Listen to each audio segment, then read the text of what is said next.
Kung di ba naman kayo mainis dyan? What this Meryl Streep and Maria Ressa moment tells us about global fight for freedom in journalism.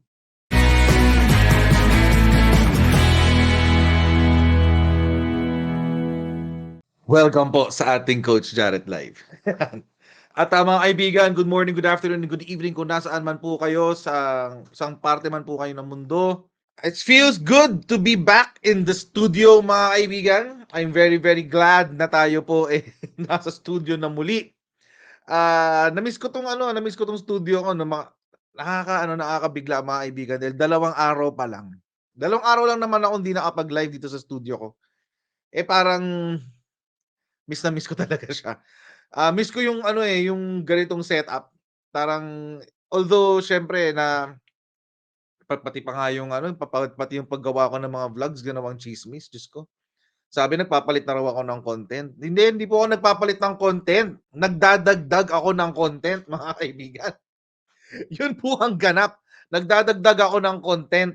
Sa mga kaibigan sa Sendwave, kung kayo po ay OFW nakabase sa US, UK, Canada, Italy, France, Spain at Ireland, ay pwede po kayo magpadala ng inyong mga remittances sa pamamagitan ng Sendwave, no? Download niyo lang sa mga cellphone niyo.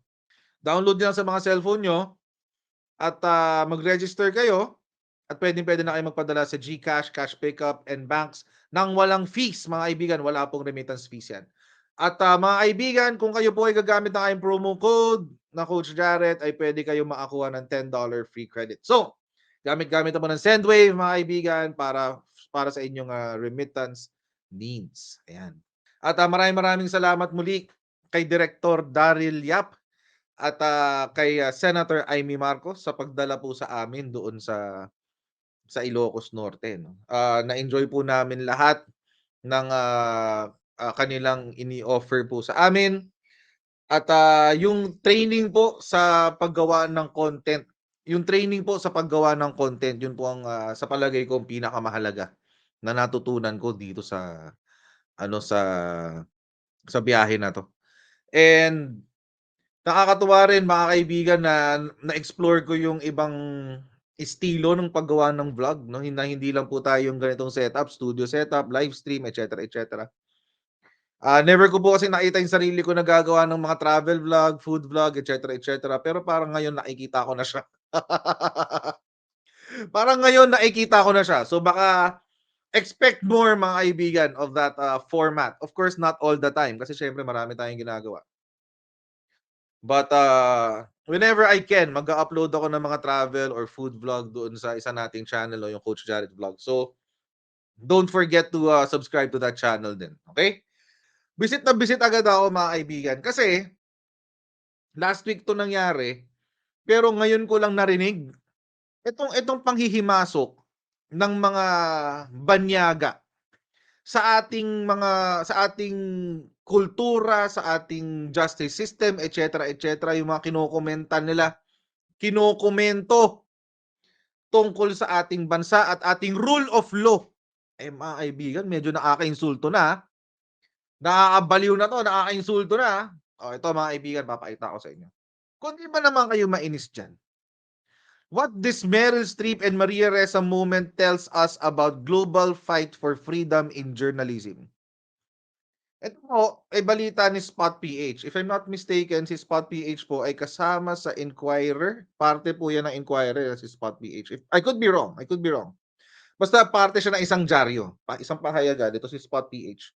So nung nakita ko po ito, hinanap ko po agad yung video nito ni Meryl Streep. Si Meryl Streep po, mga kaibigan, ay isang Hollywood actress. Sikat na sikat po yan sa Amerika. Yan si Meryl Streep.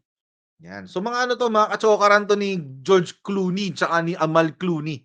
Ito po yung kanyang sinabi tungkol kay Maria Ressa. Ang nakakabwisit dito, mga kaibigan, parang mas alam pa niya yung nangyayari sa Pilipinas kaysa sa atin. Kaya panoorin nyo to, panoorin nyo. We're surrounded by words and sentences and pages filled with timeless truths, facts about science and history and fiction and maps and collections of poetry and dictionaries. And if you walk over and crack one open, search through the H's, and stop at the word hero. It reads, a person who is admired for their courage, for their outstanding achievements or noble qualities. For 40 years, maybe 30 years, she'll have to correct me, but at this point, it all seems the same. For 40 years, I think, journalist Maria Ressa has very often put her life on the line to keep the public informed.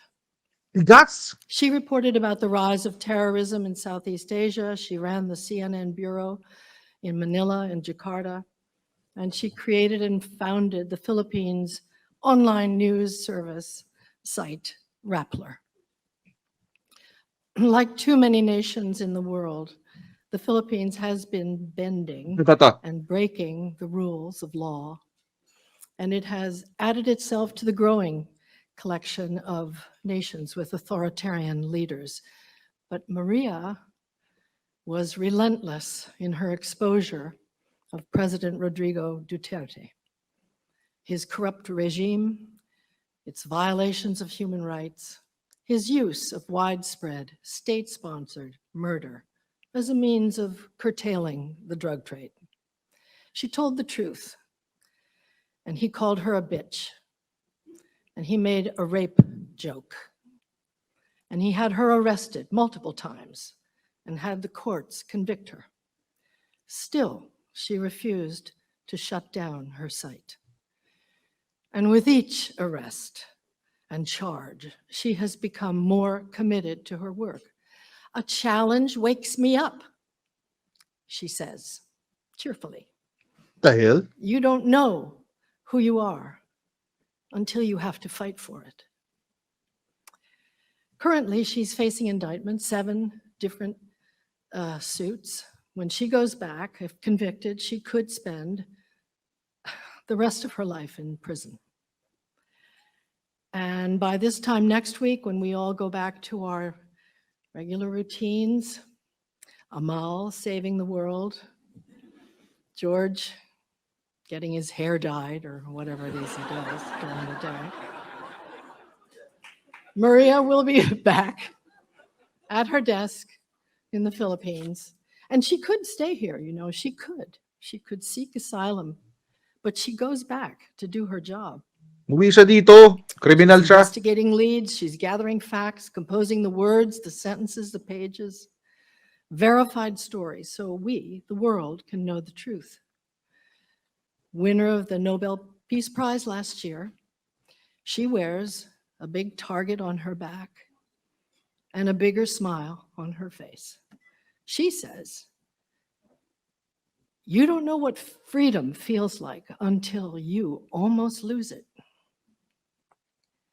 There is nothing more courageous than a lion-hearted woman, a journalist with the patience and fortitude to do her harrowing and essential work, protecting a free press for us and under such a threat of danger to herself. Don't take my word for it.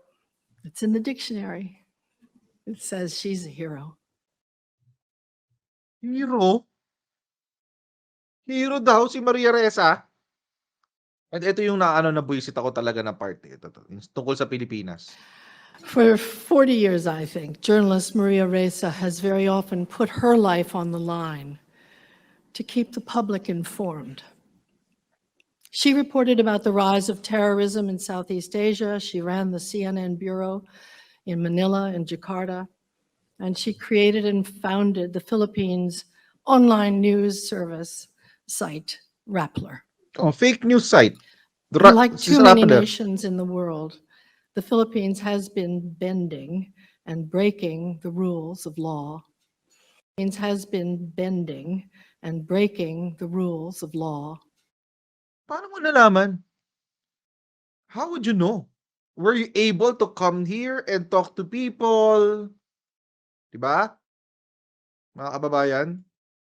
The world, the Philippines has been bending and breaking the rules of law, and it has added itself to the growing collection of nations with authoritarian leaders. But Maria was relentless in her exposure of President Rodrigo Duterte. See how stupid that sounded? Paano kung di mabubwisit? Mga kaibigan, wala na akong pakialam dun kung siniraan ba niya si PRRD o what have you. Hindi po yun ang ano ko dito, punto ko dito. Ang punto ko dito, unti-unti na pong nasisira ang imahe ng Pilipinas sa buong mundo dahil sa mga taong katulad dito ni Maria Ressa. Paano hindi magagalit? Damay-damay ang lahat. Damay-damay ang buong bansa. Anong pinagmamalaki nila? Yung news site ni Rappler na walang humpay sa pag-print, sa pag-imprenta ng mga kasinungalingan laban sa ating administrasyon, laban sa mga gobyerno, laban sa atin mga Pilipino. Ay, wag ako. Bakit ba pinapakialaman yung maigi yung justice system ng Pilipinas? Si ICC, Amal Clooney, George Clooney, ngayon to si Meryl Streep. Ano bang pake nyo sa amin? Who the hell do you think you are to say all of these BS about our country? Bending and breaking its rule of law? What do you know about our rule of law? Gulo-gulo ng Amerika, dami-dami niyong problema dyan. Damay nyo kami. Nakakadiri itong mga to. Buisit. Who the hell do you think you are to talk like that about our country? What do you know about our rule of law? What Maria Ressa tells you, is that vetted? Is that confirmed? Bending and breaking the rule of law. Our rule of law just protected a private citizen from a cyber libel suit. That's not bending and breaking the rule of law. You call that jurisprudence. To hell with your press freedom. Please click subscribe po dito sa ating YouTube channel, Coach Jarret. Paki-follow na rin po tayo sa ating Facebook page. Coach Jarret din ang pangalan at see you again tomorrow on our next Coach Jarret Live. Right? Bye everyone. I'll see all of you tomorrow. Bye!